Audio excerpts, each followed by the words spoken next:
Hello students, let us continue the next part of our lecture. So we have covered the way of classification on the basis of what? Interaction of solute on a stationary phase as adsorption, partition, ion exchange and size exclusion.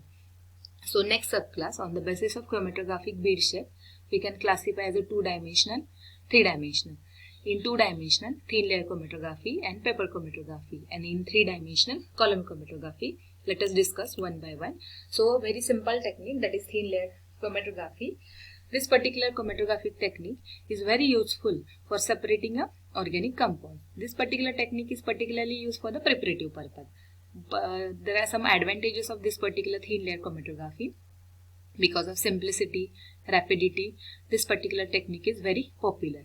It is used particularly to monitor the progress of organic reaction. That means having the preparative purpose. We can monitor the rate of reaction or progress of organic reaction by performing the TLC during the reaction.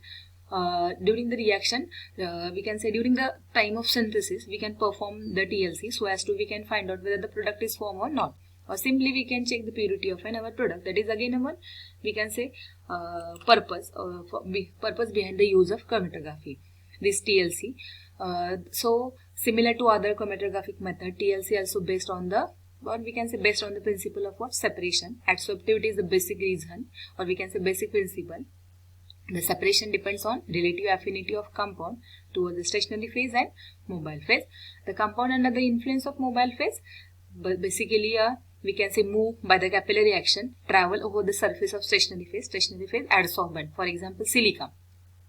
During this movement, the compound with higher affinity for the stationary phase travel slowly and other travel faster, those having the less affinity towards the stationary phase. So depending upon the adsorptivity, separation occurs. The separation of component in the mixture is achieved in short. Once a separation occurs, individual components are visualized as a spot at a respective level of travel on the plate, and their nature or characters are identified by the means of what? Suitable detection technique. So different detection techniques are used. Whatever the detailed part we will see in actual TLC.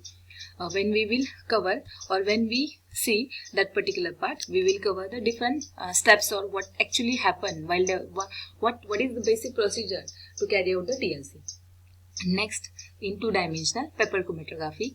In paper chromatography is an analytical method. It is used to separate color chemicals or substances, especially pigments or amino acids that are particularly separated. This can be used in secondary or primary colors in an ink experiment. This method has largely replaced by a thin layer chromatography, but it is still, we can say, a powerful tool.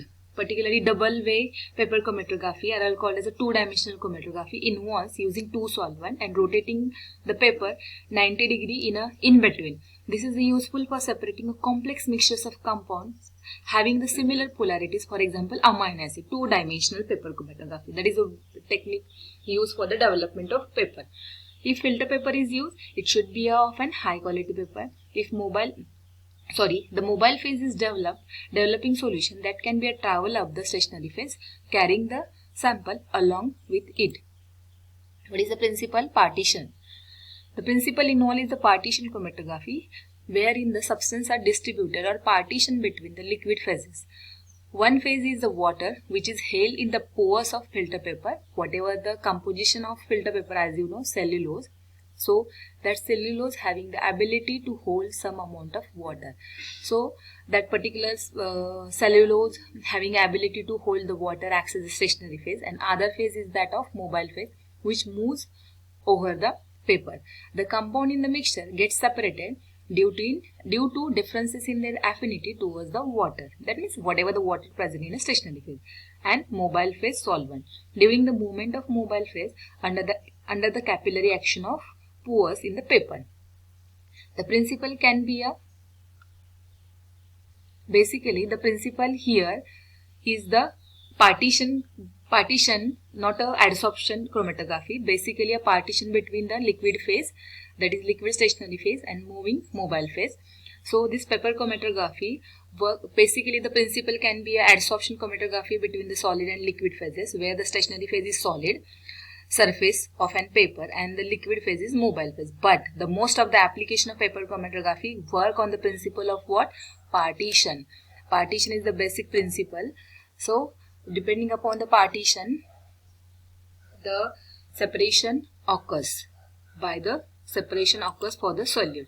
Next, on the basis of physical state of mobile phase as a liquid chromatography and as a gas and supercritical. Liquid chromatography, liquid is the stationary phase. Liquid chromatography is used particularly to separate a sample into individual parts. This separation occurs based on the interaction of the sample with the mobile and stationary phases. Because of there are many stationary and mobile phases combination that can be used when separating the mixture. There are several different types of chromatography that are classified on the basis of physical state of those phases. Liquid solid column chromatography, the most popular chromatographic technique, the feature liquid mobile phase, which slowly filter down the solid stationary phase, brings the separation of component present. So liquid chromatography, stationary phases. The stationary phases, liquid is the stationary phase, and liquid solid is the stationary phase. In liquid, normal phase or reverse phase, or in liquid solid, again a normal phase or reverse phase. Normal phase means what? As normal phase chromatography means what? In normal phase chromatography, the stationary phase is polar. What is the nature of stationary phase? Polar. And so the more polar solute being separated will adhere more to the stationary adsorbent phase. When the solvent or gradient of the solvent is passed over the column, the less polar component will be eluted faster than the more polar one. The component can be collected separately, and assuming the adequate separation will be achieved or that was achieved in order to increase the polarity. So sample injected and whatever the stationary polar silica is there, that adsorb the polar component and elute out less polar.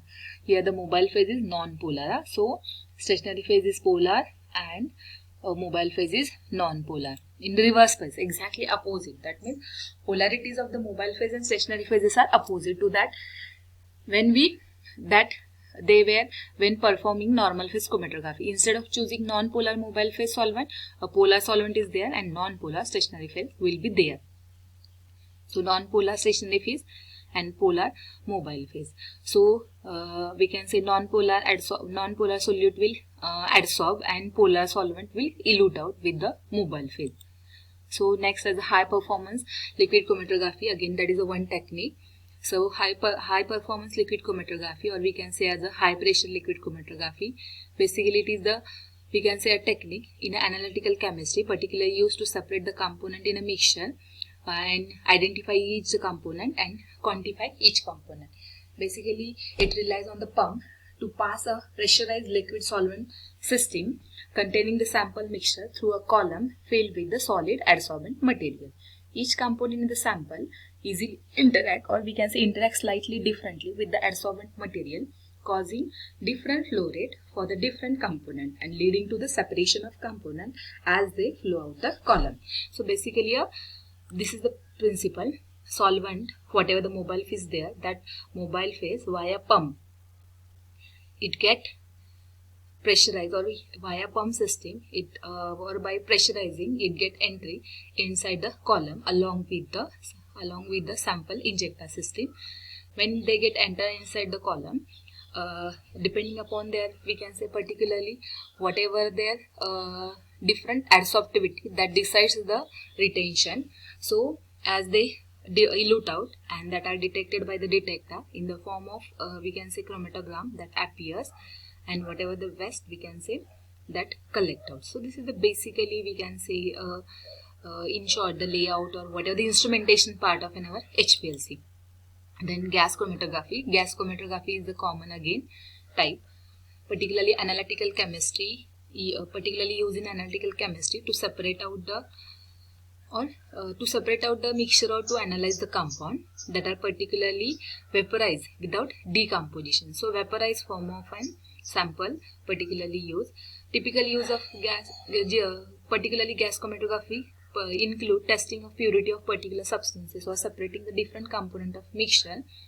The relative amount of such a component can be determined. In some situations, GC may be helps in identifying the compound. In a preparative chromatography, GC can be used to prepare a pure compound from the mixture. Again, as we know, two types: gas solid, gas as a moving phase, solid as a stationary phase. Gas liquid, liquid as a stationary phase. So this is the basic instrumentation. Carrier gas is used. That carrier gas via flow controller, again with the sample injector, both these are entered into the column, and whatever the thermostatic oven is there to control out the temperature system, then that column carry out the separation. Basically that may be a gas solid or gas liquid technique is there. Depending upon the adsorptivity or partition, the separation occurs, and that are detected by the detector. Different detectors are used, like UV detectors are used. Chromatogram is obtained. In that chromatogram carry out the qualitative or quantitative analysis. So this is the basic principle. Last one is the supercritical. Supercritical, that is the last type, is the form of normal phase chromatography. That means polar stationary phase, non-polar mobile phase, used for analysis and purification of low to moderate molecular weight thermally liable molecules. Those are thermally liable, that can be easily analyzed. It can be used for the separation of chiral compounds, or we can say chiral compound. The principle are similar to that of high performance liquid chromatography. Whatever the supercritical fluid typically utilizes the carbon dioxide as a mobile phase. Therefore, the entire chromatographic flow path must be pressurized. The supercritical phase represents the state in which the liquid and the gas properties converge. So, supercritical fluid chromatography, sometimes called as this type of chromatography. So, here we end the classification of our, or we can say, types of chromatography. So, simply we have to remember different techniques as a column chromatography or adsorption chromatography, partition, paper, thin layer, gas liquid, gas solid, ion exchange, and HPLC. So these are the basic different, we can say, names of the chromatographic method as a plain chromatography, paper chromatography, thin layer, adsorption column, high performance, ion exchange, gas solid, gel permeation, gas liquid or liquid chromatography. Thank you. We will cover the theories of chromatography in our next lecture. Thank you so much.